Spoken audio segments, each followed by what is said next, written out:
আসসালামু আলাইকুম। আজকে আমি রুই মাছ আর বেগুন দিয়ে একটা তরকারি রান্না করব, রুই মাছের ভুনা তরকারি। তো এখানে আমি বেগুন আর রুই মাছ নিয়ে নিছি। এখন লবণ, হলুদ আর মরিচ একসাথে দিয়ে ভালো করে মাখায় নিব। মাখায় আমি কিছুক্ষণ রেখে দিব যাতে মশলাটা খুব ভালো করে বেগুন আর মাছের ভিতর ঢুকে যায়। এটা যদি মশলাটা ভালো করে ঢুকে টেস্টটাও ভালো আসবে।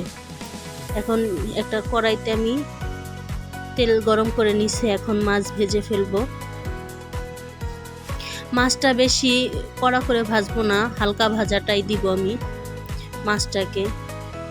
এখানে যে আমি সব মাছ ভেজে নিছি।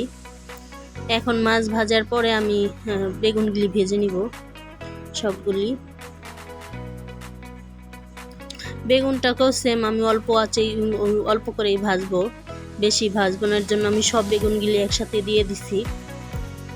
এই যে দেখেন আমার অল্প করে ভেজে নিছি। কড়া করে ভাজলে বেগুনটা বেশি সেদ্ধ হয়ে যাবে, পরে তরকারিতে ঝোলের সময় দেখা যাবে গলে যাবে।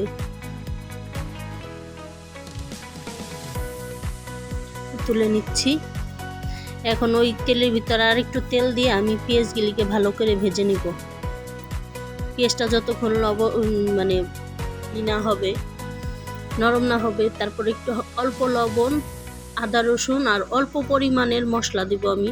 মরিচের গুঁড়া, ধনের গুঁড়া, তারপরে আপনার হলুদের গুঁড়া। তার কারণ আমি দিয়ে দিছি মাছের যে মশলাটা দিছি একটু বেশি দিছি, এখন এই কারণে অল্প পরিমাণে দিয়ে দিলাম আমি। এখন অল্প পানি দিয়ে পেঁয়াজটাকে ভালো করে কষায় নিব যাতে পেঁয়াজটা নরম হয়ে যায়। অল্প পরিমাণের আমি পানি দিয়ে দিচ্ছি মশলার জন্য। ঢেকে দিছিলাম, এখন এই যে পানিটা বলকায় এসে পড়ছে। এখন মাছ আর বেগুন একসাথে দিয়ে দিচ্ছি।